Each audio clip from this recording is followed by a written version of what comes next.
is Guardian Radio, your station for up-to-the-minute news, intelligent, interactive, and engaging conversation. 96.9 FM. The views and opinions of the hosts and guests are their own and do not necessarily reflect the position of the management and staff of Guardian Network. La la la la.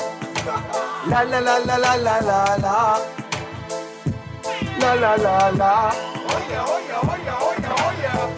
I represent Bahamian people. I from Nassau, Bahamas, big up Bintan, bro.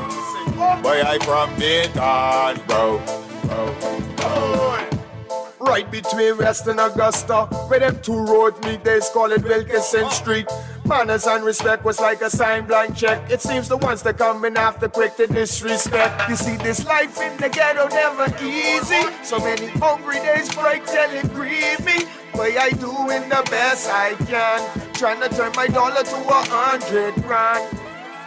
I represent the ghetto people. I from Nassau, Bahamas. Good night, Bahamas.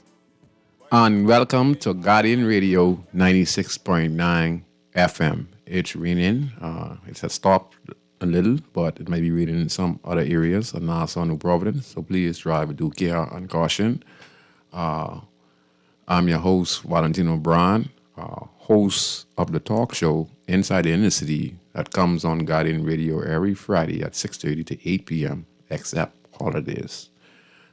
Telephone numbers are 323-6232, 325-4316, 325-4259, and you can text us, powered by BTC, at 422-GR96, excuse me.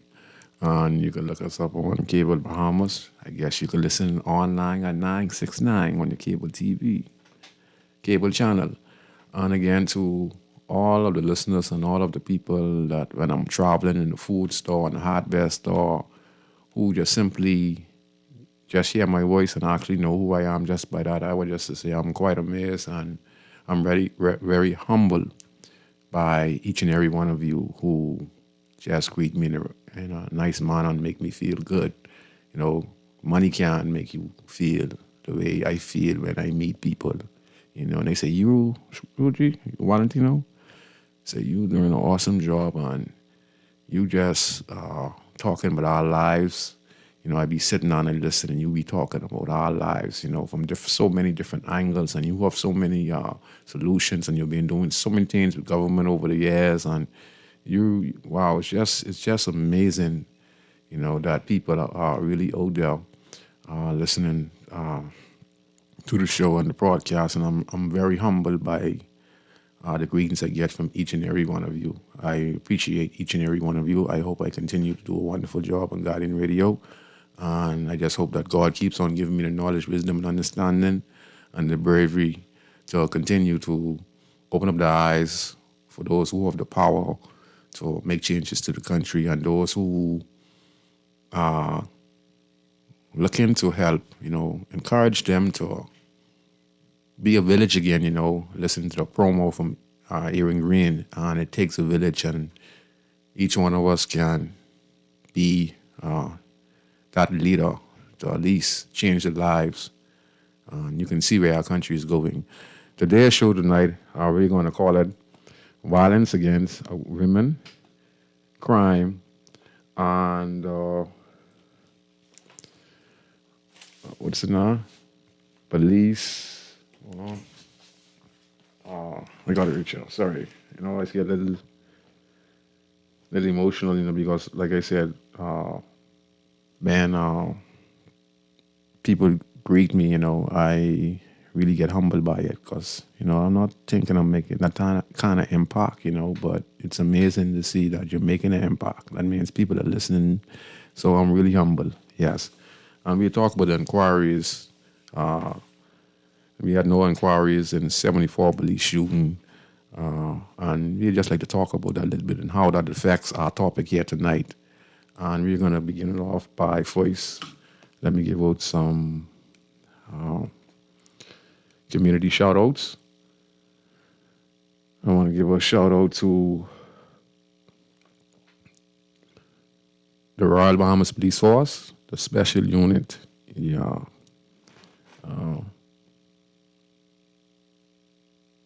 They're attached to the spring break operation under the leadership of Chief Superintendent Marcus Sands and ASP Paul and Inspector Godet. Their names are Sergeant, and their numbers are their rank, and the numbers are Sergeant 808 Bain, Sergeant 3367 Taylor. Taylor's my boy.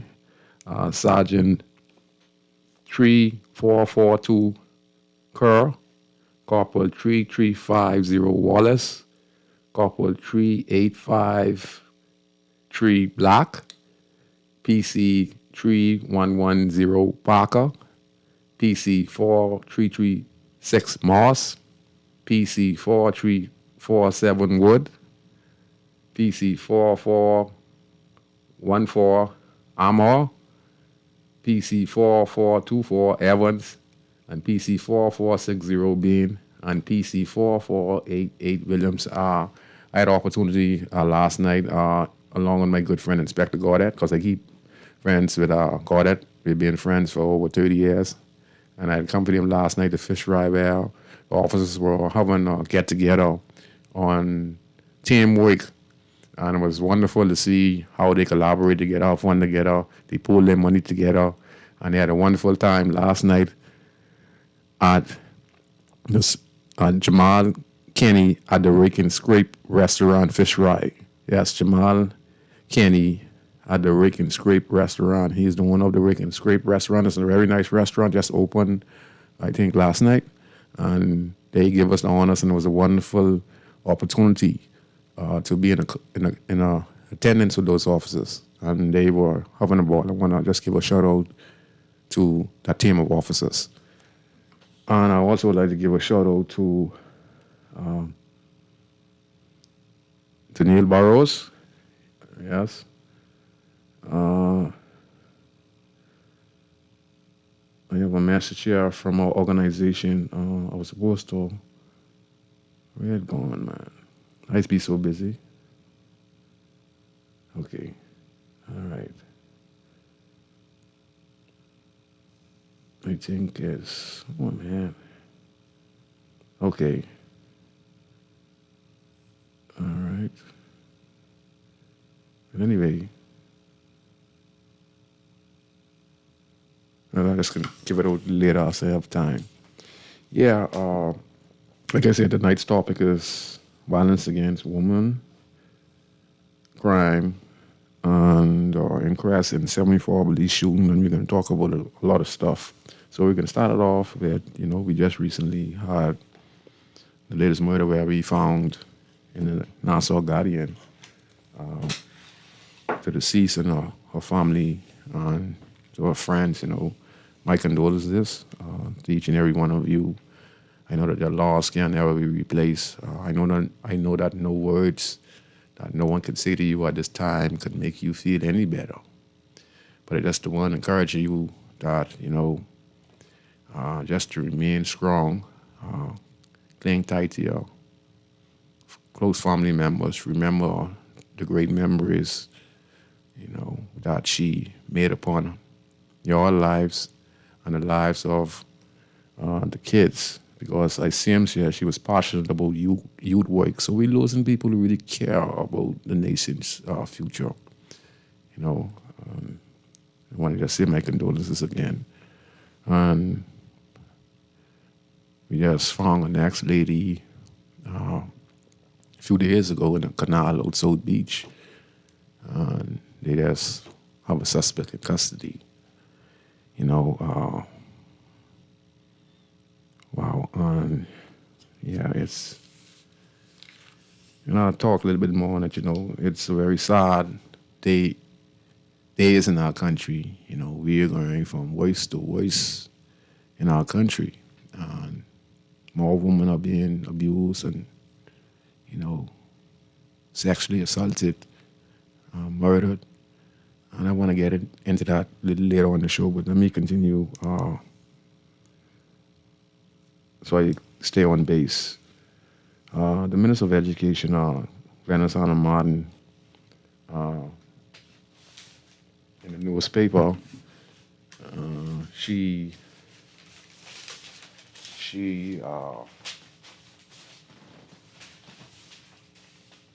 where'd it go? Yeah. She says it's time to end violence, you know.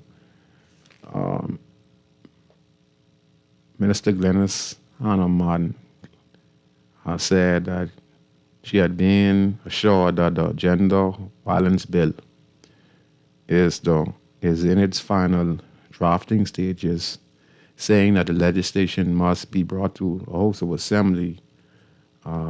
Eagerness and interest in the legislation have grown amid escalating reports of violence against women. Now, I just want to say this. Do it look like this country that is just violence against women, or is violence against everybody? You know, violence against children, violence against males, violence against police.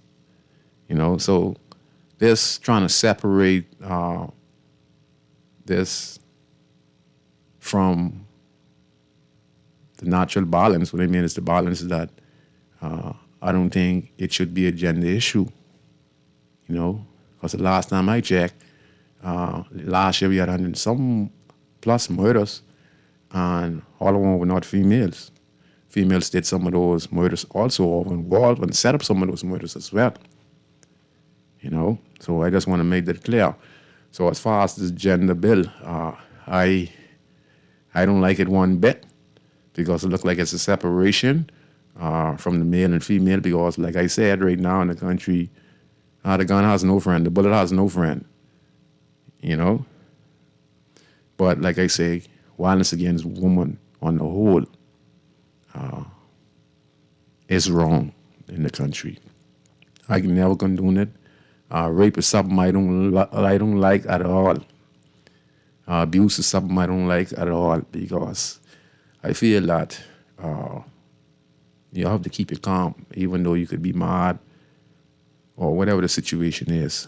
You should have the integrity to control yourself, to be humble enough to do not let anger get the best of you. And to the females out there, all right, you got to be careful, you know, in a relationship. You notice most of the cues are either the deceased boyfriend. Why is that? It's because the identity of man right now has been degraded. You know, you're like dealing with like a little boy in a man's body, and they're not mature enough to walk away from a situation or assess a situation. Their response is based on that person response. And the ladies who are in this relationship with these type of men who are gun-toting, or guys who in and out of jail, or guys who are hanging on the street shuffling and making a hustle, and they occasionally, you know, always in problem or carrying a firearm or always locked up when they're in this relationship with them. And when these guys do their stuff, you know, they're taking care of the girl the best way they can, you know. Whether they have to go rob, whether they have to go sell drugs, whether they have to go hustle, sell, kidnap, or whatever the situation is. And sometimes, you know, ladies, you got to be careful when the words coming out your mouth, because you could set somebody off. You know, just set them off, make them snap, you know, because these are person who love you, and they're not properly trained to deal with these type of situation when, in response, the guy is talking and the girl said, man, you know, things ain't working over me and you, and, you know, I'm going to see somebody else, so I going out, and the guy might not want her to go because he feel that she's seeing somebody. And, you know, she says, you know, well, I'm not interested in you no more, and this and that. And you carry, you know, some hurtful words, you know, both of them must say. And in this exchange is where we allow ourselves to be consumed with the killing demon, the violence demon. So otherwise, young ladies out there, that if you have a boyfriend or a husband who you know has an anger management problem, who you see with a firearm, or you know he is a really serious young guy and he means business, you can't say things that is going to rouse him and get him mad, out of anger.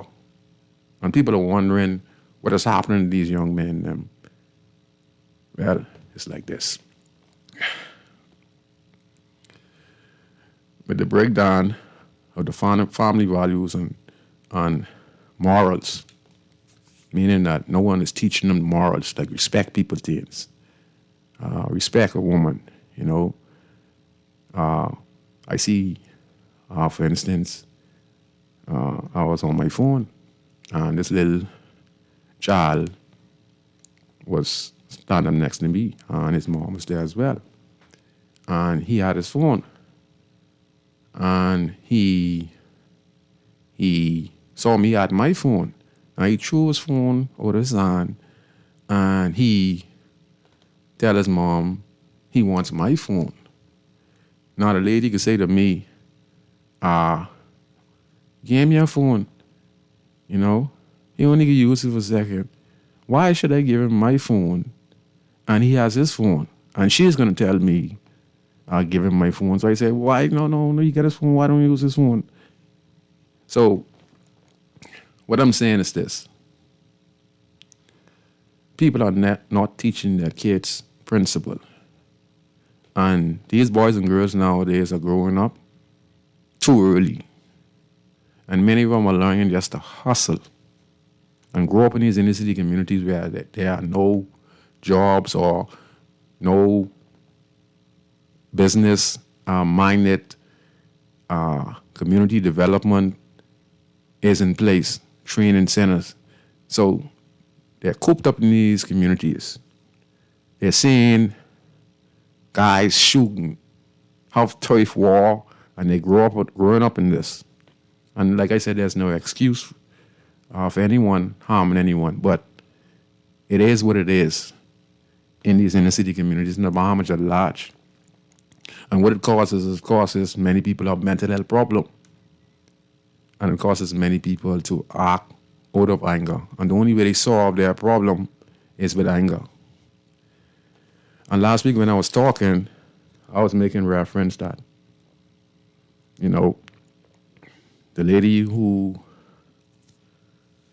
got killed last week with her daughter.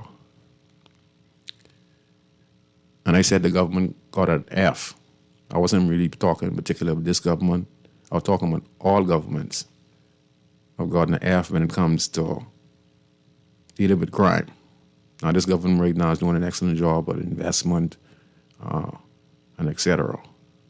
But when it comes to protecting the citizens, and when it comes to national security, we just continuing to say collateral damage and that crime is done and that we don't have crime, what they call it? But anyway, so we're not taking it serious as we're supposed to take it serious. The lady who got killed, and I said that if you follow the story more on why the young man was involved and now he is charged before the court, if you listen to the lady's story, she had the same fate as her mom. Listen. Okay? So let me read it.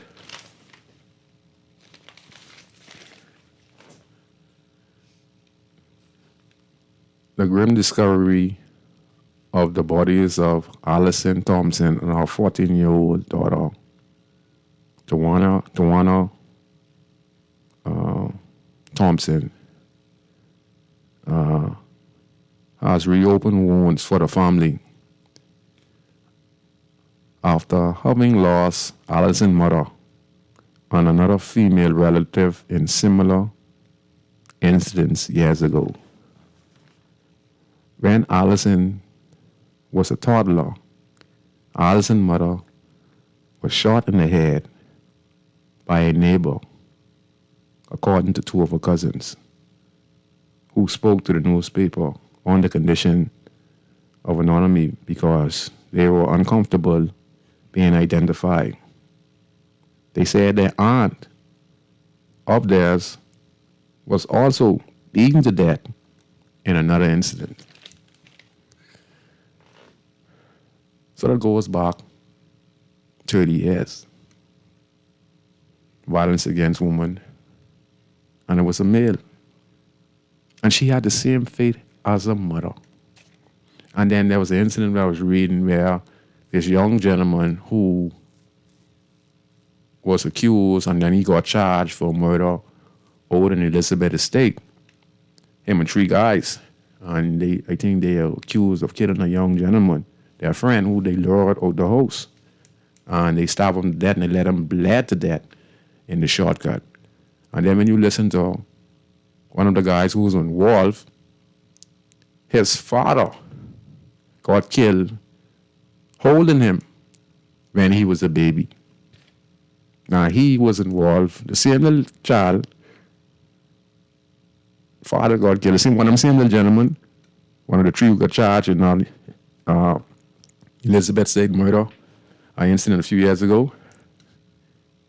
When they did the background check, they saw that his father was killed. And then there was the next story where, similar to this, and we could go on and on and on and on and on. So it's just a revolving door in our country. You understand? Her mom was killed the same way.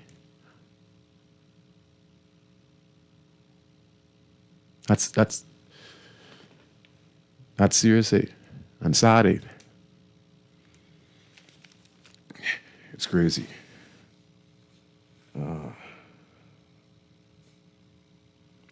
See, our young men in this country, when we're talking about this gender-based bill, according to Obi Wilshcombe, the minister responsible, he says the gender violence bill will not be rushed to Parliament. And it's good reason, because what is this bill trying to establish?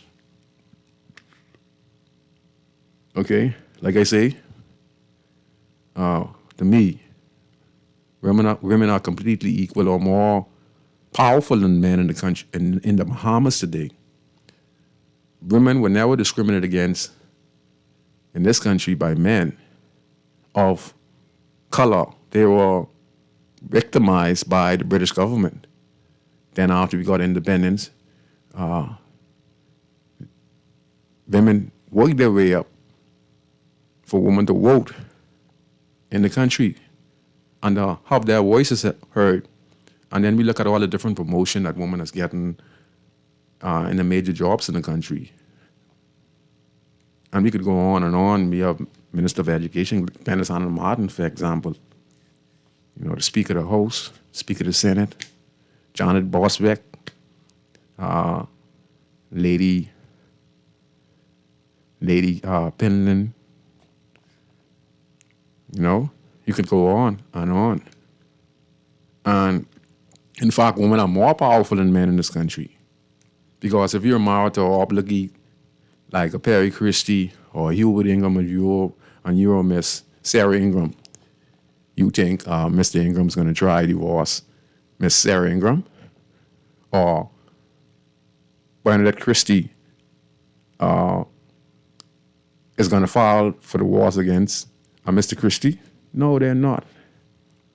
I mean, Mr. Christie's not going to do it because they know half of their money is gone and practically everything is gone. You know, because the courts work in favor of the woman. You know? So the gender bill, I don't think that that not should be rushed at all. But what should be rushed is the fact that we have a crime problem and women are being killed, men are being killed, children are being killed, teenagers are being killed, grandmothers are being killed, and we just have to do something about it.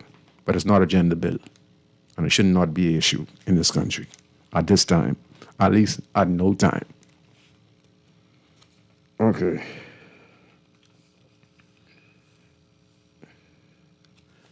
And women need to be trained how to be women. The women today are more like become masculine. You know, if you listen to them, they're saying dog, and you know they're not soft and affectionate no more. They're like when we were gangsters back in the 90s. You know, that's how females are now, and not all, but the majority of them, you know, it's like back in the 90s and 70s, you know, men had multiple women. Nowadays, it's females have multiple men now, and it's reversed, and it's very strange and very dangerous because we're not having a family structure being established. And without a man at the head and a female to also head and to nurture and to train the next generation, we're going to see a lot more of these murders in the country. And the reason why I'm saying that is because we can talk about passing this gender bill. We can talk about the police, you know, are doing an awesome job. But the fact remains is that the murders are going to continue to go over 100. And we don't look at where we need to start. We always want to start at the end. And when I mean at the end, we're going at this gender bill. But we don't even see the problem. These problems start way before it gets to where a 22-year-old kills a 38-year-old mother and daughter. A 23-year-old now is responsible for accused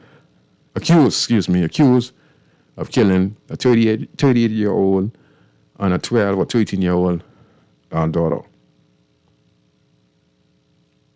Okay?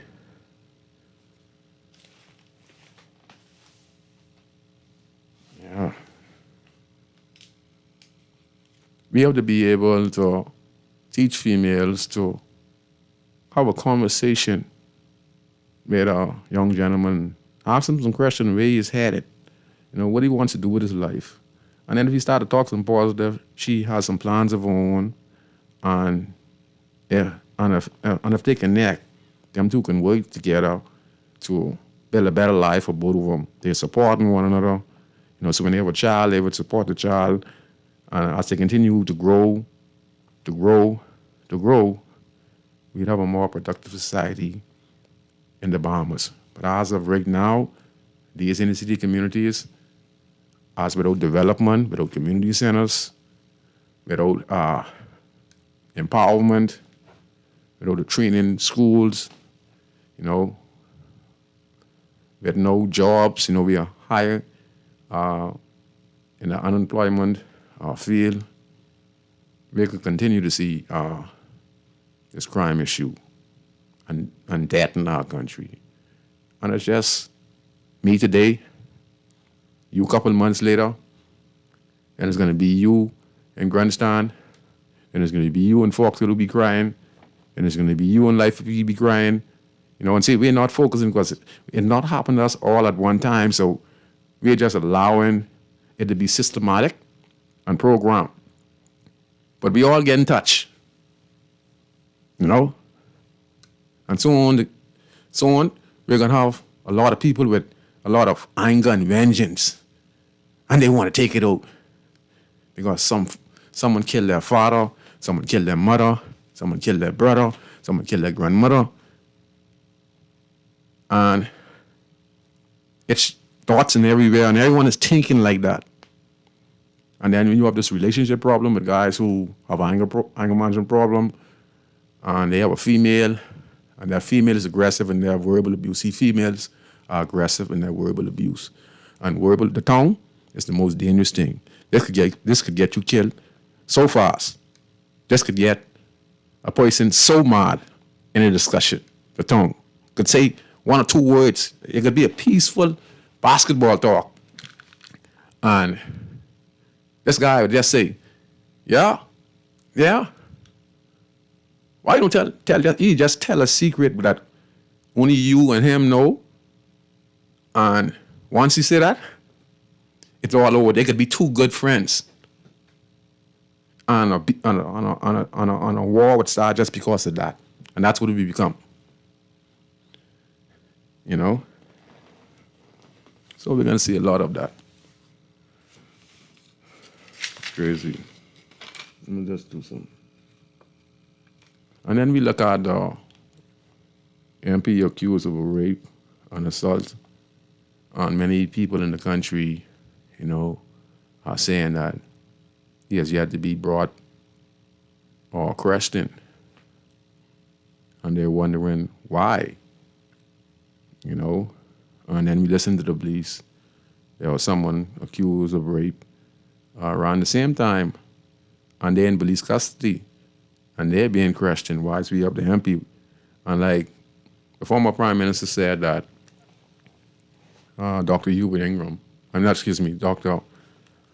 Hubert Minnis, former Prime Minister of the Commonwealth of the Bahamas, he said that, you know, everyone is proven innocent until guilty. Well, I'd say in this matter, you know, I can't say he's guilty or innocent, but like I said, everyone's accused. And we saw it on Facebook. You know, because people could lie on you. Now, I'm not saying the lady lied, you know, but people could lie on you, and so they have to do proper investigation. She's an MP. And we all know that if you listen to sworn in by MPs, you know, they are sworn to secrecy. And in doing so, you know, they are defended by their colleagues and their maternity. You know, that's a party. Now, I'm not saying they're stopping justice, you know, from happening, but in this case, the police are going to have to do proper investigation because they're saying it's a former girlfriend. So how they're saying it's a former girlfriend, you know, they have to look into that because it's his word against her word in this case. But if that was me or you and a report made against us, against a rape, the police would come for us in full force, grab us up, carry us to the station. They might do their proper investigation. They might, because sometimes they do ask questions to see if it's lying up, because sometimes females be lying, but 90% of the time, they take the advice of the female. You know? So it's just, you know, so I guess they're waiting to see. But a similar thing happened a few years ago, and I could always remember this. The late great Bradley Roberts, member of Parliament for the Being and Grandstand constituency. He was elected, I think, more than 4 or 5 times to the Being and Grandstand constituency. He is a giant of a man. You know, not to take nothing from him. He's deceased now, so I'm not to squander his name. You know, letting the man rest in peace. But it was still a part of history and it's a fact. And I'm just using that for example. Not to be disrespectful to his family or to his loved ones. I'm just using something as a fact that everyone heard about by the news. And I just want to use that as a fact that in these cases, sometimes the political leaders are the ones who holds the key of if someone is going to be investigated. And we have heard that over and over by prime ministers, you know, using their words. And they're the ones who would decide when it comes to cabinet minister what is going to be investigated. Because we heard the former Prime Minister Paul Roll, former Commissioner of Police Paul Roll, he's now retired. He said it at his own mouth. And I said it on the show months before that. And he said it, that there is interference from him doing his job. So I can remember there was an allegation made against the great Bradley Roberts. He was a sitting member of Parliament. He was the member for being a grandstand, and a lady made an allegation against him concerning a rape claim and assault claim. And it was brought up after a while. It was in the news. No one believed it. But then eventually, he was summoned to CID, and then he was questioned. He went there off his own. He was not arrested. And then after an hour or so, or 2 hours, they said he was released after they questioned him fully. And he went home. He went about his business. Then I can remember in the House of Parliament, there was a certain member who had some information concerning sweethearting. And I think they was going to present it against the Free National Movement. And I can remember quite well that the former Prime Minister, the Honorable Hubert Alexander Ingram, he hold up a file. And he say, you go ahead. And he's referring to certain MP. And he say, you do that? Someone is going to jail. And he had a document signed. And it was a file. And if the certain MP did bring out the information about the sweethearting MPs, if I'm correct, you would going to flash it for the Bahamas and the world to see. Do you all remember that? And he flashed the file. Now, the members, let me put it in the right way. Now, this file has some incriminating evidence against an MP or MPs. And the Prime Minister at the time shook it for the world to see and the BMN people to see. And then that certain MP who made the allegation that he was going to release the information about the sweethearting MPs, he got quiet, and that file that Hubert Ingram had in his hand never came to light. And then we saw the late, great Bradley Roberts resign from Parliament. So I don't know if he is guilty, but I know that there's political interference. I don't know. I can't say if he's guilty, but we should all know that politicians are protected, because if you listen, that when they're swearing, they'll say they hold to secrecy. They serve the king, firstly.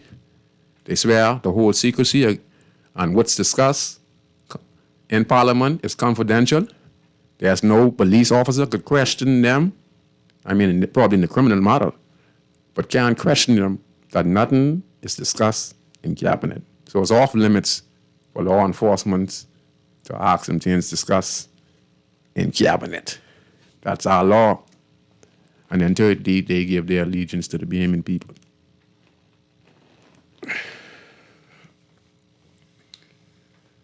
And, in response to crime, I heard the former Prime Minister, Menace, saying that, when it concerns crime, that the Davis administration is clueless and that they now resorting to the United States of America to see how they can assist us in getting the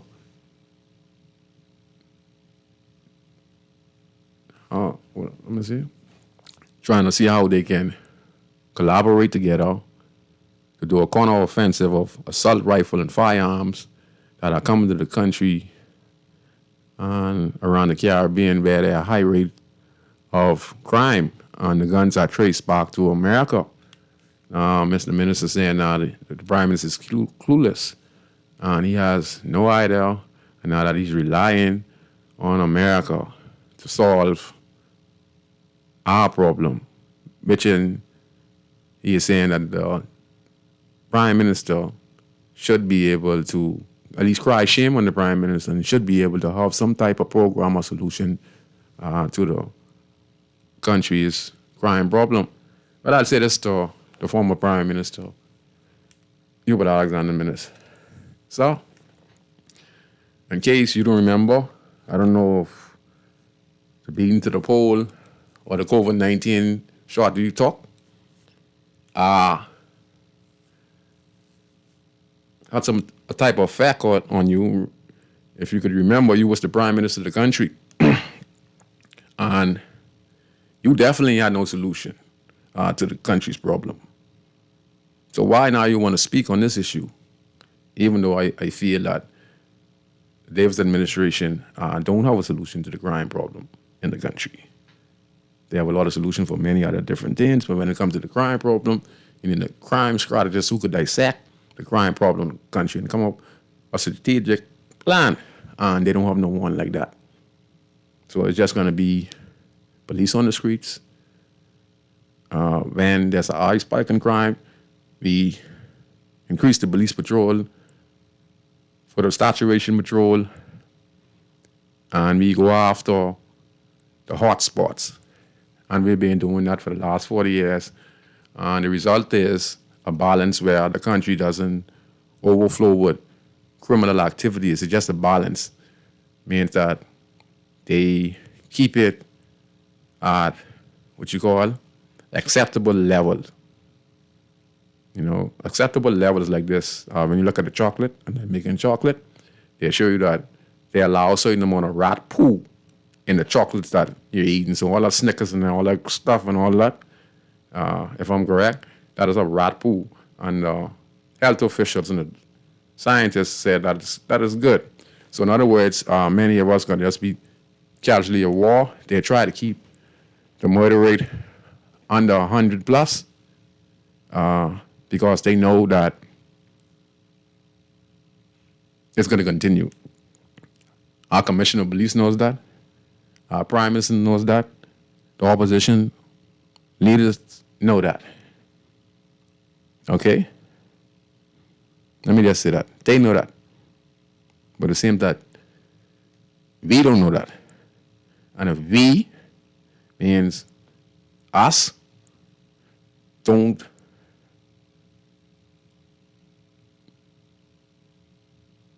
help develop the country and stop depending 100% on government and go on these highways and byways and see how we can help change the lives of many of the boys and girls, teach them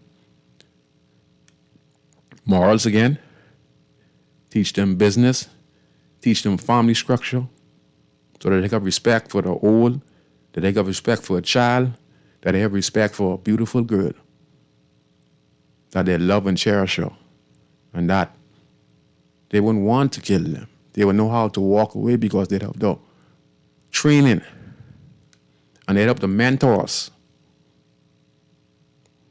and the mindset change. Other than that, we're going to be having murders like this every day or so. Because there's no end. There's no end. Because people don't understand this is spiritual. You know. And when I say it's spiritual, I come from the streets and I just was a violent person. And I've seen all walks of bad boys who would make me, you know, make my skin crawl, me knowing them. I just was a violent person, but in my 10 years being a leader, I get to meet all kind of different people with different personality. Some are armed robbers, some are cold murderers, some are rapists, you know, some were, listen, you know, in my tenure. And information, I had intelligence where we would get information about what happened and who do who. So I had so much information in the last 40 years, being a part of it and just getting information. You would know what's going on in the streets. And it's just a reoccurrence of these same people. They're dead now. Some of them are dead. But when I read the newspaper and I see incidents like the double murder, for instance, that demon reincarnated into that young man, a 23-year-old. I know the 23-year-old. I know his mom. You understand? I know the 38-year-old girl too. And she come to get the find out I heard that she's my family. The 23-year-old, you know, I know his mom. Right? And he was on crack cocaine at 23. at 23 years old. In fact, right now, I'm seeing an increase in cocaine addicts at a very young age. It looked like we're going back to the 90s, people, because I'm seeing a lot of young men now walking around on crack cocaine. I thought the crack cocaine era was dead. But all of a sudden now, these lost and hopeless young men, they need something to calm their mind, to get them out of this world, this hell, where they see no future. And their world is delusional. And they are hustlers. And when we have hustlers walking around the streets, they are opportunists. So when they walk in the street, they walk into those shops because they're sitting in a car. They're looking to people's houses. They want something. And it makes them very dangerous individuals roaming our streets. And right now, this looks like it's going back to the 90s. Look at all these females getting killed, and we find all these decomposed bodies. Nassau's loaded with murderers and want to be murderers, you know. You understand?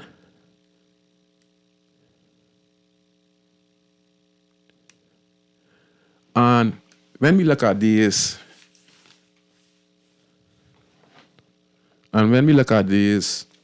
police involved shooting, and I want to show you how all this is connected. We're in Crescent 74 police shooting. 74 police shooting. 74. Wow. That's a lot. But why?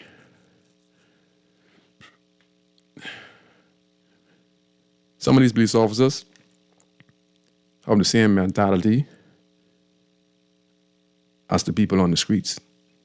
You heard the former commissioner says that, it's just that they're not killing the way how people are killing on the streets. But in some of the cases, the being public, I know some of the murders that happened were wrong and not justified. Some cases, the murders were justified. But some cases, many people pinpointed, and we as citizens could tell you when something is fishy. And many people are hurting. They want answers from the corner squad. But, with the COVID-19, they have been unable to start the corner squad, but I think they're starting it up now. And many people have lost faith in the police. And many people say, the police are gangsters and they're drug dealers. In some cases, we do have officers on the force right now who are doing these things. You understand? We do. We don't know who they are, but citizens around the country in Camp Road, Grandstand, South Beach, they know some of the officers. That don't mean all officers are bad. That don't mean all citizens are bad. It is just the way how things are designed. You're not gonna have a perfect whole entire police force. There are gonna be a few bad apples. And those bad apples are gonna make us feel like many bad apples. And the reason some of these shooting are related is because if you have 100 murders a year with armed police officers, we are spending millions on patrol cars, millions on the court, millions on defense attorney, millions on the Supreme Court, and et cetera, right?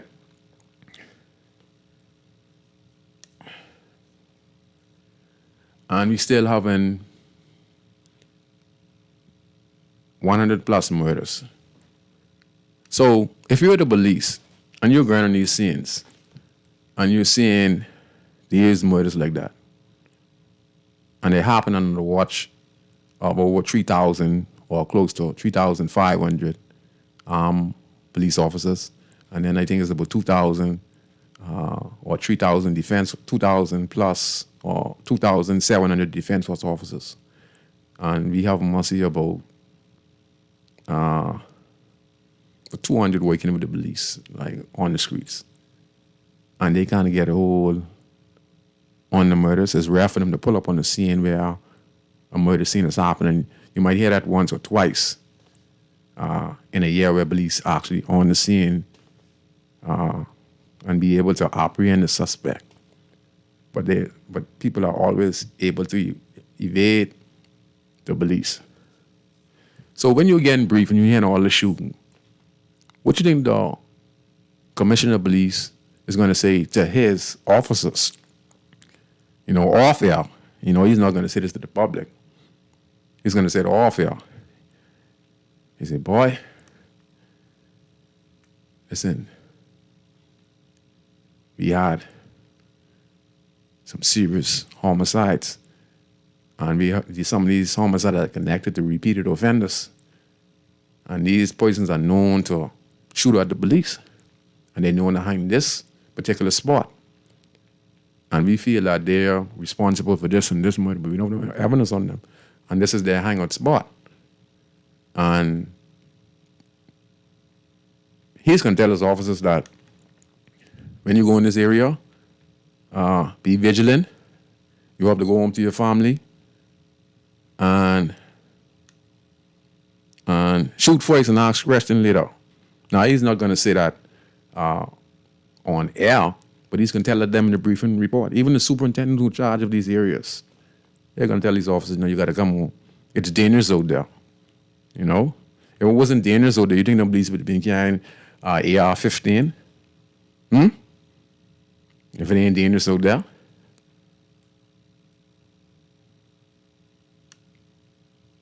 Yeah. So when we look at these 74 police shooting, some are unjustifiable and some are justifiable. In some cases, police have killed innocent people. Point off the bat. But the problem is, the police force is never going to admit it. It's rare that you see the police commissioner come on TV and say, we took this person for the wrong person. And as a result, he was not the culprit. And as a result, he lost his life. We'd like to apologize to the family, and we could see how we can work with them to stop their grievance, make an apology. We can't bring he or she back, but we were wrong. You're never going to see that because they're maternity. And like I said, they're good beliefs and they're bad beliefs. But these are the policies. This is the same thing what goes on in politics.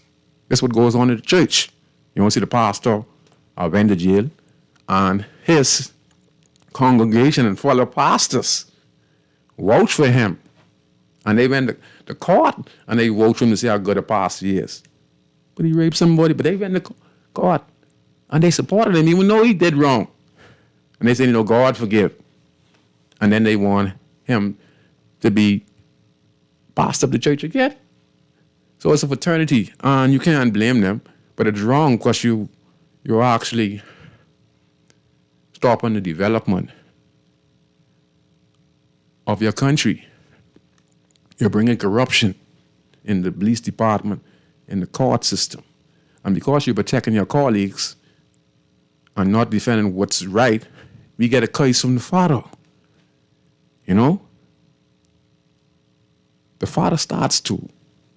The God, the Creator, whatever you want to call him, Allah,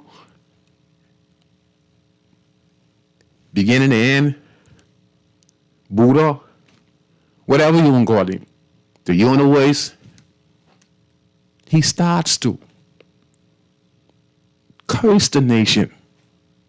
And when he starts to curse the nation, all kind of bad things happen to the nation till it actually crumbles for the end. All great nations have crumbled from the end. No one beat them. They beat themselves because when the blessing goes away, the Father no longer communicates with that nation because the nation has become a sinful nation. He causes the nation to explode from inside. You have a civil war, Rome. You have the civil war and how Julius Caesar cabinet 33 or some members stab him Even when they're on verge of conquering the world, but jealousy got in. But because they had so much different corruption, they don't want power. All of them had power, but they want power with the Caesar. They don't want him to have that title to be over them. And they conquer the world. Look at all great civilization. Solomon and Gomorrah, what they got destroyed for. What the world got destroyed for. You don't believe that there was a great flood? Look here, I live in the Bahamas. And I look at Facebook. And everywhere where there was a desert, there was water. Wherever there was a mountain, you find fish bones, mountains way up, dry mountains. In the Sahara Desert, which you call a desert, was once blooming with sharks, fish. But known to man, the desert has been barren for thousands of years. So what that means? It means that something happened catastrophic many moons ago. It's because we want listen, I was a wicked person, me. Let me tell you.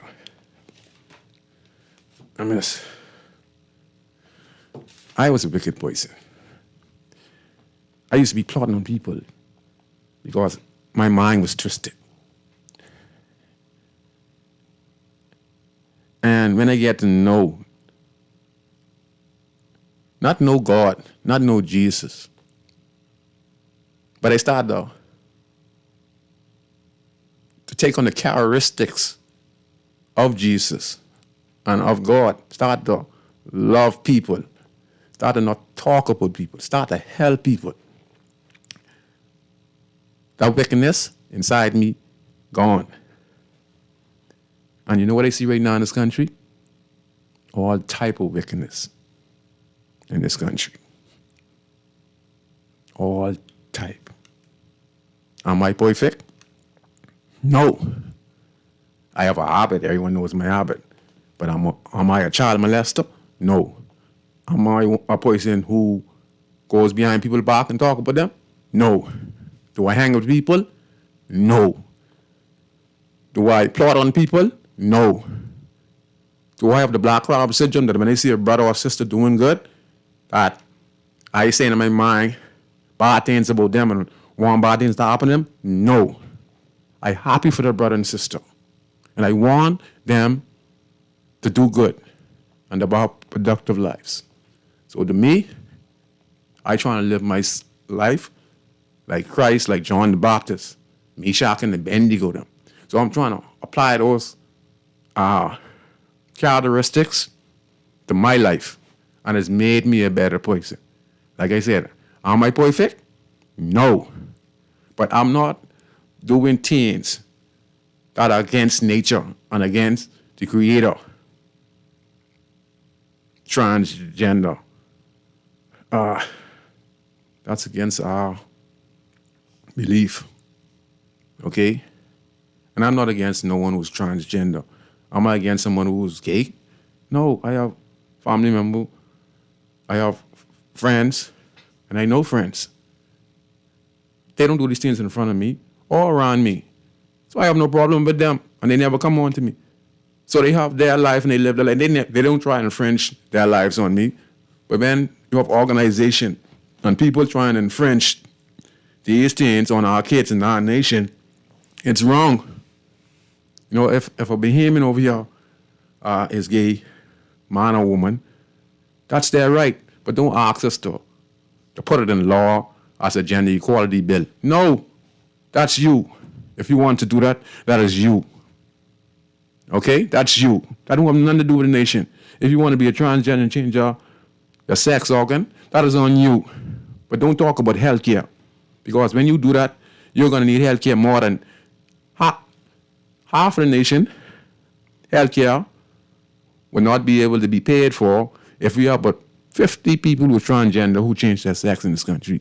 Because they're going to need medication straight through for the rest of their lives. You know, hormones and etc. They're going to have to go to talk to us on a regular basis. They're going to have their own room because they say they're going to be discriminated against. You understand? And most importantly, if we're going to say we're going to talk about these issues, let's always talk about what is the side effect. And when we look at it, many people who are transgender today are very sorry they had changed their sex organ. They want to be man again, and they want to be woman again. They want to have children. You understand? And then with this corruption and politics and the paternity with the beliefs, you know, we're becoming a wicked nation. And that's the bottom line. You understand?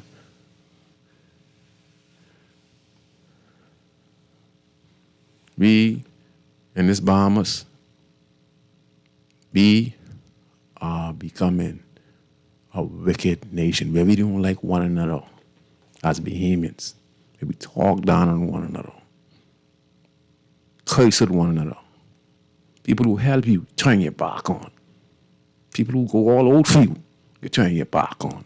Who love you and cause them to hate you, but they don't have no hate now. They just let you go and they never bother with you ever again. But you don't know the person who you let go is the only person in the world who love you and would do anything for you. And you will turn your back on that person in an instant. That's what we become.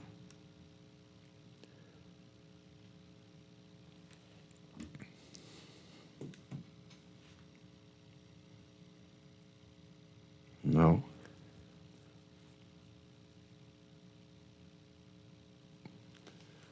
All these young ladies, and like I say, ladies, please listen to me. Mothers, fathers,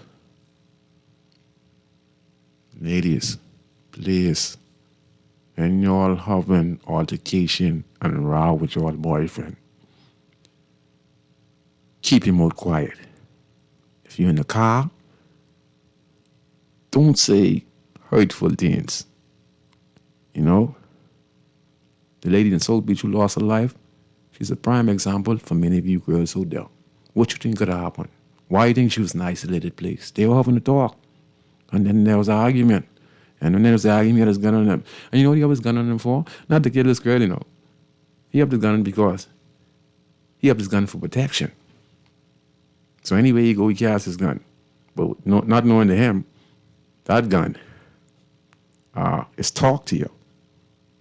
You know, the more you have it around you, it talks to you. It wants you to pull the trigger and do stupid stuff because it's an idol. You know, that's what people don't understand. It's an idol. It draws you.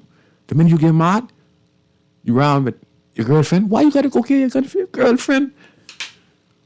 Oh, man. You know, a woman, you take out a gun and blow a woman brains out. A man. A woman is fragile. A man only heart. So one hard slap, or two hard slap, and she on the ground, she might be knocked unconscious. That's better than killing her. But to shoot and kill her, or to stab and kill her, and a child, that's crazy. I ain't had the nerve to do that. But that's why I was saying a little earlier. The guys, some of the guys you know, man, they used to scare me. They used to be on moves, just going, making moves. You know, we need a couple dollars. Guys moving through, right? Just moving through. I'd hear them. Couple, Scoochie. They in the house. They look like they doing something stupid like they bought them the girl. I said, what? Oh boy, not me. Anyone who know me. No, I don't play that. If I there and you're gonna try rob, I can stop you. If you're gonna try rape, I can stop you. I might do something even more here than just stop you. Because I mean, plenty times I did some things to people who were disrespecting older people, locking their voice, you know, or cursing out all the people, or doing some things, you know, in Iran. I had principle. Ain't no more morals in this country no more. Church has failed. You know, kids don't go to church no more. So the only thing we can do now is left up to the citizen and build a village again and have as much community activities as possible.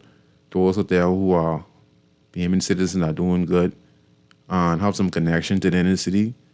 Go back in there and try set up some programs and teach our young males how to be a husband, what it is to be a man, you know, explain to them what it is to be a man, what the responsibilities of a man.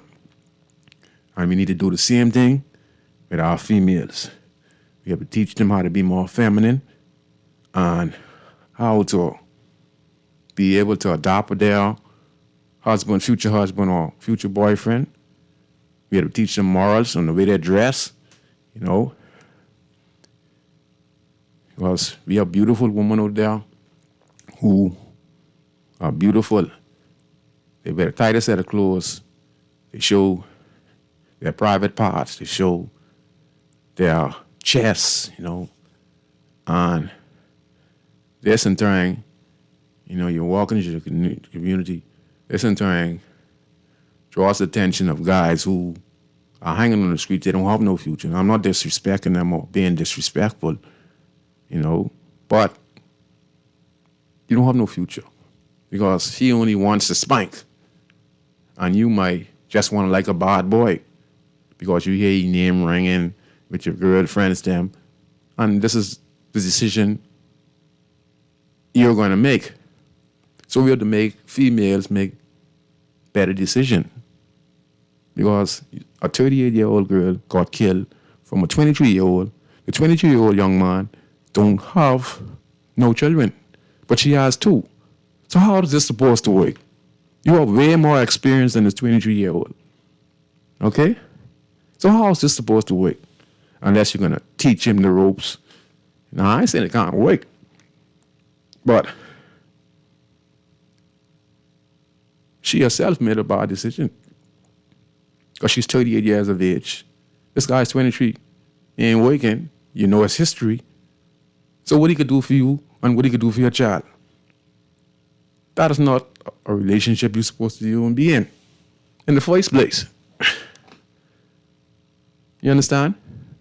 Now, if he's a 22-year-old and he's working and he has a little apartment and he's thinking about opening his business or thinking about going to law school or being a plumber, yeah. Now you go like that 20-year-old because with the experience you get as a 30-year-old mother, he becomes a father. And then eventually he'd have a child with you. So he eventually have one child for yourself, but he'd have two others who he love because when you get to meet the mother, you get the love of children, and then with your child, they become family. So y'all can have a good family life. So that decision was bad. You understand? So we need the lady Pillinston. I know she is in her age now, so she doesn't do her time. But we need people, females, who are in position in these political parties in the church to put aside their differences and understand that they need to teach our ladies morals. Because 10 times out of 1, they make the bad choice in picking males. They pick males who are actually boys, you know, still thinking like a boy. So when you see a guy like 19, 20, 21, or 22, 23, you think he's a man, but he's actually 15, 16. Because he's still toting around a gun. And he has no future. And you're going to like him. You know, it's crazy. Mothers, talk to your daughters on the decision they make. And you know how serious these guys is, who your daughters is being involved with. You see them fighting in the road. And it's hard to walk with these relationships, you know, because it's a love thing too. You know, so you can't just tell someone to come out of love. You know, it takes time. Sometimes it works, sometimes it don't. So mothers and ladies, listen, learn from these ladies. if you get an aggressive boyfriend and he gets mad and you get mad, you know, if you're in a relationship and you won't prolong your life, send me a tune in a voice. Either way, either your way or his way. Because you could lose your life. 10 times out of 1, verbal abuse leads to physical abuse.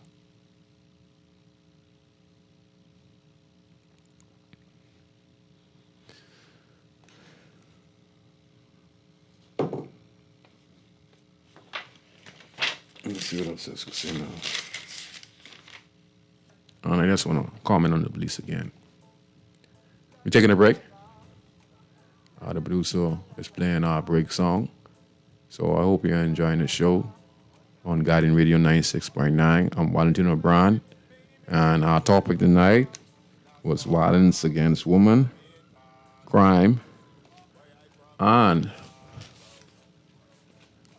70 increase into 71 police shootings. And be right back after the break.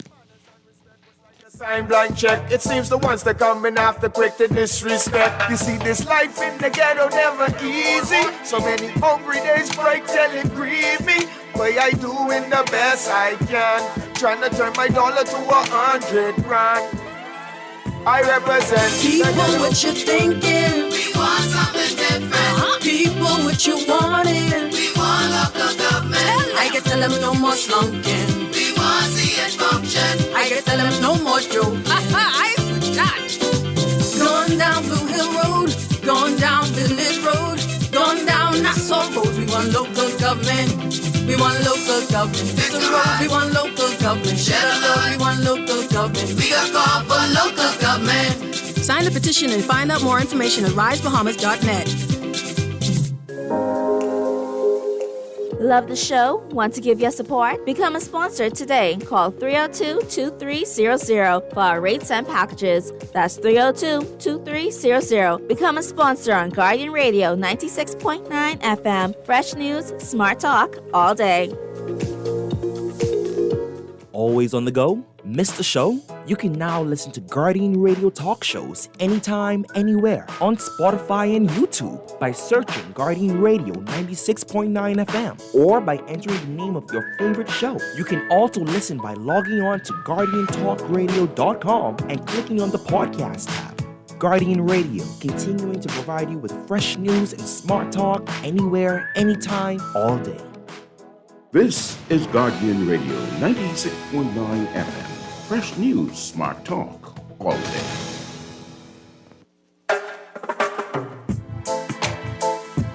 La la la la.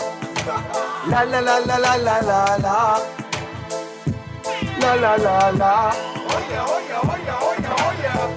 I represent Bahamian people. I from Nassau, Bahamas, big up in town, bro. Good night. We are back on Guiding Radio 96.9. I'm your host, Valentino Brown.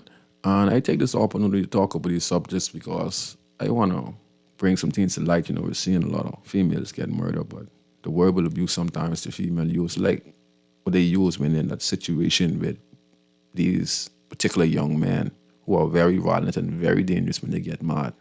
You understand? And what happens is that verbal abuse. Because the female, you know, she says things. And we all know this. Y'all know I'm talking the truth. All y'all who listen to the show know that you're out with your significant others. And in some cases, you will fight with them. And when you fight with them, sometimes you lose your mind. And unless you regain your anger, you could actually be responsible for murder. And this happens so often in the community. This is like a regular day thing. In national Providence. You know, we are a violent society. I mean, must admit that. You know, even with the 74 police and crash shooting shows you this. And like I said, we have a lot of rogue police officers who are breaking the law.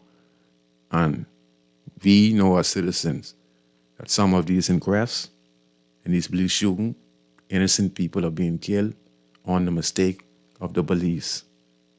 And in some of these cases, people are saying that the police put firearm on the suspect, and they would say, the suspect pointed a gun at them and fired a shot.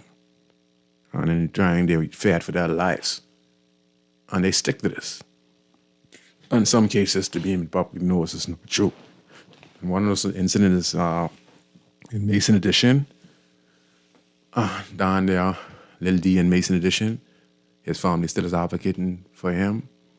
And we all know the story in the inner city community. The police said one story, and then hundreds of people in that area said a different story. And there's an inquest going on now, and the family still is waiting answers. And that could be one of the cases where he was an innocent young man, just mistakenly took for the wrong person wearing the same clothes.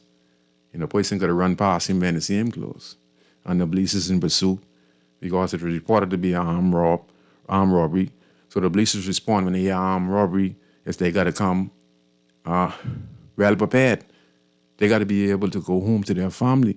So when they get this call in the station and they grab their guns and they're on the road, even though they're supposed to do their job with the utmost,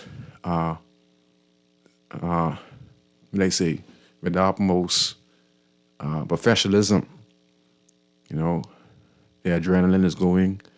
They're seeing someone run. They gave chase, and things happen. And then someone is shot. And, so in some cases like that, so the Beeman people have lost faith, with 74 inquests. And there are more police shooting on the news. You understand? There's going to continue to be police shooting, and we're going to continue to see guys shoot at the police. So with this in mind, the police have used this as their excuse because of the high gun battles that are happening between the police and the individual. And in some cases, the innocent will suffer for the guilty. And the Bible tells you that. And it's because we have so much crime happening when it comes to violence that the police are on high alert. And in many cases, that's why they're so aggressive to us as citizens. You're driving a car, you don't break the law.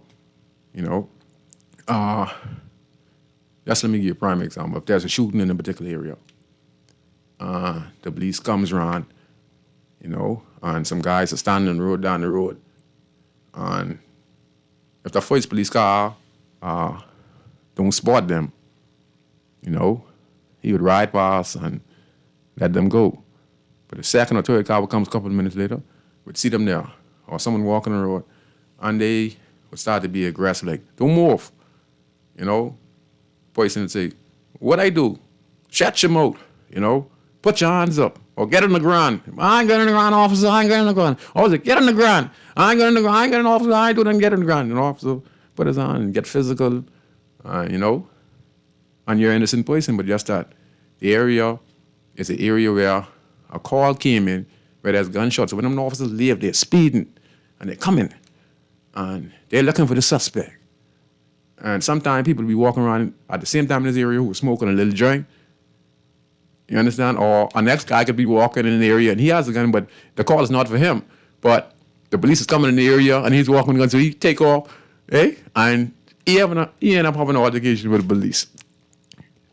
You understand? So that's what's happening. The police are very aggressive. We have 100+ murders.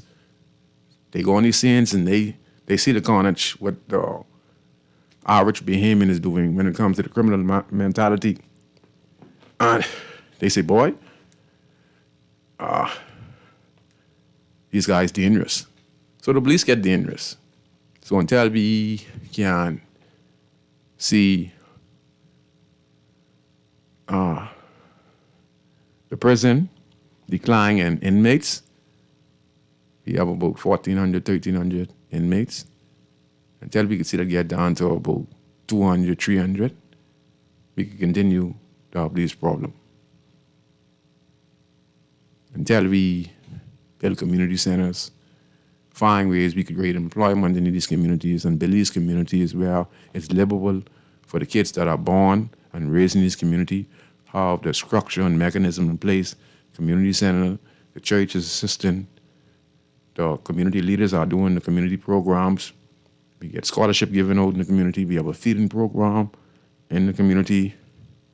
We have small business development in that particular community to deal with the needs and concerns of the community and identify at-risk kids, at-risk guys coming out of prison, and be able to have the tools to change the mindset and improve the quality of life of the everyday citizen in these inner city communities.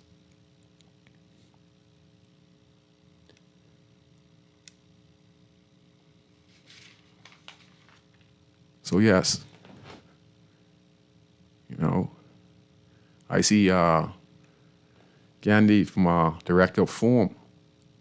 She's doing such an awesome job, and she is a mechanism and a plus to the Commonwealth of the Bahamas, because she goes and she consoles those who lost loved ones, those who are asking for answers in the police shooting, those who are asking answers for their loved ones who were killed in a heinous crime in the country. And she is the front line. And she was speaking, and saying that the Minister of National Security, being Monroe, when he was in opposition, he was talking about these police killing. Now that he's Minister of National Security, he defends it. Well, I'd be behaving some of the stupidest set of people in the world. We know that being in opposition means that you have to do and say things that you could get the BNB people riled up enough to build your clientele and to build momentum and say things like, I do this when I get in government. I do that when I get in government. But being in opposition is one thing. When you get in government, you are supporting government. You are part of the government system. So what he said he was going to do in opposition, he cannot do when he becomes the government of the Bahamas, member of parliament. Because we Bahamians don't understand our own law in our own country. Let me tell you why. We say the Crown Line is our own, right? We say the Crown Line is our own. Fox. When the sitting minister, Warren Miller, what he was, I think he was speaking out against the land. I hope it's Warren Miller. Yeah. And when he was with the Free National Movement and then he left them, he was speaking on some of the things he like to do if he become a member of parliament. I mean, he was the member of parliament of the PLP one election. Remember, he switched over. And he was talking all that. And this is not a attack on him. I'm just showing you facts. And he talked about the Grand Line and what's going on with the Grand Line. Okay? And he was like, the opposition. He became the government. And then all of a sudden, he defends the government. Lincoln being in the coalition of independence went out there, and they say, this being in Crown Line, and if the Haitian could get it, you could get it. Listen what the minister for the department said. He said that Crown Line is the Crown Line. Let me say the words.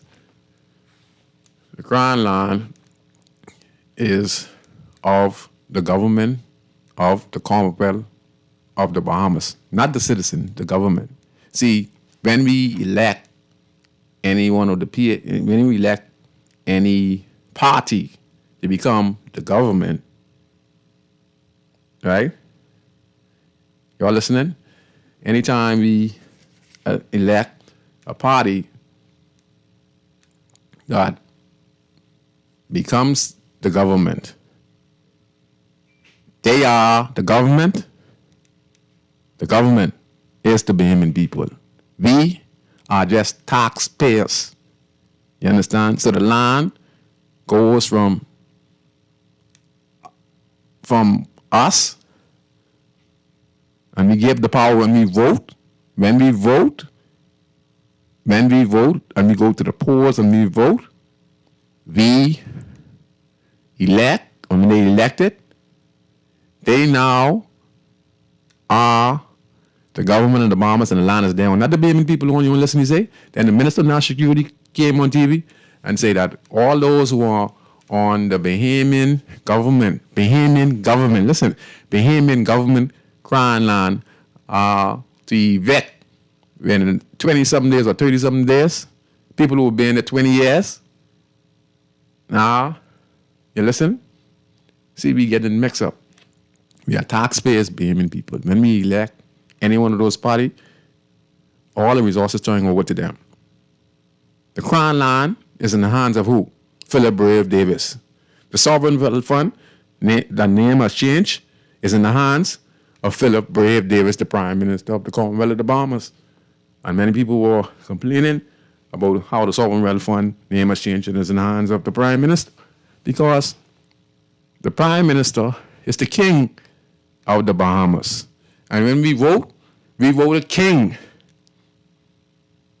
And according to our laws, the king owns the crown land. The king owns the natural resources. Okay? The king, King Brave Davis. Okay? So, study your law. I tell you, listen to the swear, and the swear tells you all these things, and y'all still don't understand. We as a citizens have to stand up, build a village again, become millionaires and thousandaires and hundredaires, and let's change our destiny. As it currently stands right now, we ain't looking too good. Our young men minds are twisted. They are violent. Our young ladies minds are twisted. And they are violent, and they are abusive, and they are verbal abuse. They're very dangerous. We're not creating the society we're supposed to be building. We are building a country of vipers, and we can see it every day in the news. We are finding bodies all over Nassau, left and right. Go ahead, caller. You're on Inside in the City. Brother Brown. Go ahead. That's Mr. Thompson? That's me. Yeah, I had to call you because you made some very interesting remarks on air just now. Yeah, that's your talks. Go ahead, sir. And I got a question whether those remarks are constitutionally sound. Go ahead, sir. You called the Prime Minister a king. Yes, sir. Where is that in the Constitution? It's not in the Constitution, but anyone who's elected, remember now, let me just explain something to you. Any place besides England, right, who under England can only have a prime minister or a president like the United States of America. But the position of prime minister or president is no different than a king. But the only one thing we have to change him every 4 for IBS if he's elected again. That's what I was referring to. You got to be very careful with those kind of terminologies because we do have the monarchy. The Constitution talks about Her Majesty the Queen. Mm-hmm. Now, that's a vacancy in the office now because we don't have a queen. Mm. Parliament consists of Her Majesty the Queen, 1, Mm-hmm. a Senate, Mm-hmm. 2, a House of Assembly, Mm-hmm. 3. That's the Parliament. Yes, sir. Now, we are a sovereign, independent, democratic, theocratic state. That's Constitution. What is theocratic? The Constitution says we are under the supremacy of God. Okay. When you come under the supremacy of God and you're dealing with Christian values and spiritual values, Mm-hmm. and this is the country under God of the Commonwealth of the Bahamas. 1 second, Mr. Chairman. What about if the person who's elected isn't a person of God and who has no moral, but is our leader? That's an interesting question. And that's what happened to us. So when we say we're a Christian nation, that's all good. But the leaders who have the power are not Christian. They don't have these values. They into themselves. I think you're jumping a little too quickly. No, go ahead. Go ahead. take it one step at a time. Go ahead, sir. When you talk about the persons going to vote, the way how our system is set up, you vote for a parliamentary, well, let's put it this way, you ought to be, let me get the words right now, you ought to be voting for a parliamentary representative, Yes, sir. not a party representative. But that's what we do. No, but listen, But that's- listen, man, but- give me a No, point. but we do that, Mr. Thompson. That's what we do. Go ahead. I ain't cutting you off. I just said that's what we I do. know, but I'm not knocking you for what you're saying. But see, this is the problem that has been with us for 56 years and 3 months, Yes, sir. going all the way back to January 10, 1967. And I'm saying to you, the Bahamian people have never gotten it correctly. The difference between party representative and parliamentary Yes. representative. Yes. Yes. The Constitution of the Commonwealth of the Bahamas addresses both. Yes. When you go to the polls, you are to choose. You ought to be choosing. And see, this is where Bahamian people need a lot of education on this. Yes. A parliamentary representative, not a party representative. That's right. What I was knocking. Yes. You see what I'm saying? Yes, I That's understand. where the problem is right there. Yes. That is the way it is today. Yes. That's what we Yes. We got to work on that one. Yes, sir. Okay? Yes, sir. But, I took exception when you made those comments because if something is not constitutionally sound, I have to take exception to it. Yeah, but what I was saying is this was designed by those who helped do the Constitution. They're the overall law over the Constitution. That come from England. And anywhere where England puts a flag, that country cannot have a king or a queen. They allow you to either be a president or a prime minister. Same thing with but America. Valentino Brown, you got it wrong. No, sir. See, you misinterpreted me. What I'm trying to explain to you, the Constitution doesn't have that. But this, what I'm talking about, been around before the Constitution been run. This plan was designed way ahead of the Constitution from back in the 1800s, 1900s, Mr. Thompson, before the Constitution was around. That's how it's set up. See, when you look at Article 2, I know it you. says the Constitution of the Commonwealth of the Bahamas is the supreme law of the land. Listen, Mr. Not Thompson. some funny things that somebody wrote some time No, ago. that's Mr. Thompson. Listen, what I'm saying to you, I'm not disagreeing with you. You're talking about rape in the last 50 years, Mr. Thompson. I'm talking about a couple hundred years, Mr. Thompson.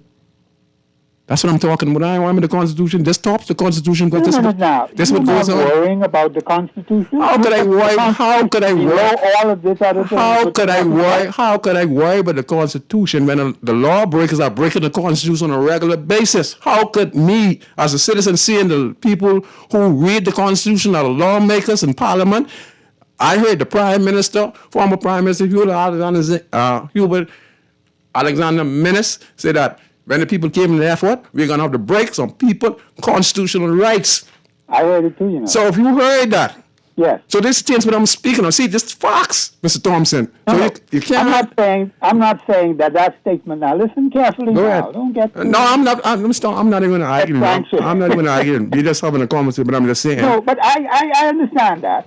I'm prepared to have a conversation with you. Yeah, we only got a couple more minutes, but go ahead. Yeah. Okay. Well, give me another minute, then I'll Go ahead, Mr. Thompson. Yeah. You are a respected man in this country.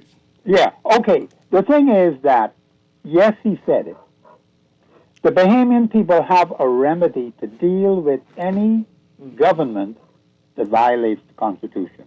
That's one. Number Yes, sir. two, the Bahamian people have a remedy to deal with any parliamentarian who violates the Constitution. Number three, the Bahamian people can deal with a parliamentarian who is not carrying out his or her responsibility for that particular constituency for which he or she was elected. They had a recall system. And they just had a recall system. And ain't nothing happened with that. We have a recall system that the administration did. And they recall back crap. Who was underperforming? But then what happened? It's there. after that? But it's there. It's there. He have a recall system. When the lady put a picture up, what's your name now, who get charged before the court? Lakeisha Road. Yeah. When she got those allegations, no? Was there a recall system? No, nothing. But it's there.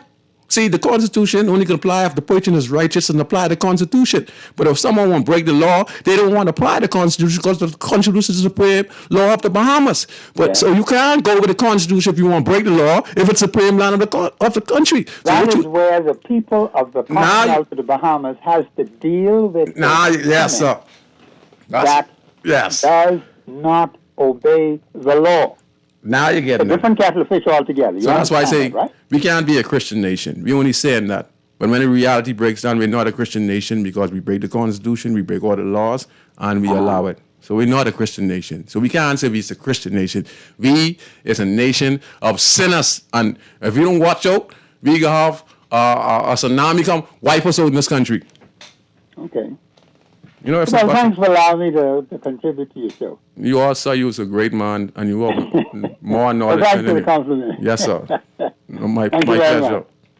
And he did a wonderful job, but like I said, there's things I read, and I'm intelligent, and I'm not saying I'm always right.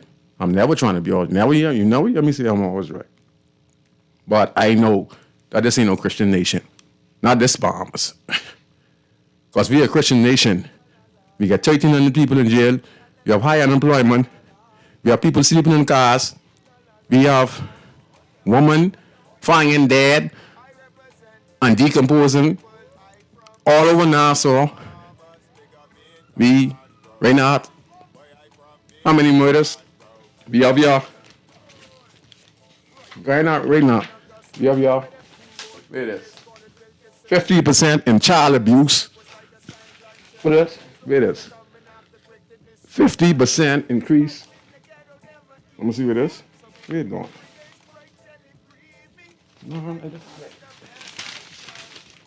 Yeah. We have 50% increase in child abuse case of this year. So we think our problem is going to get easier anytime soon. The same 50 cases, 50% increase in child abuse case. The same children coming up to be the next murderer, the next rapist, the next armed robber. One or two might come out to be great citizen.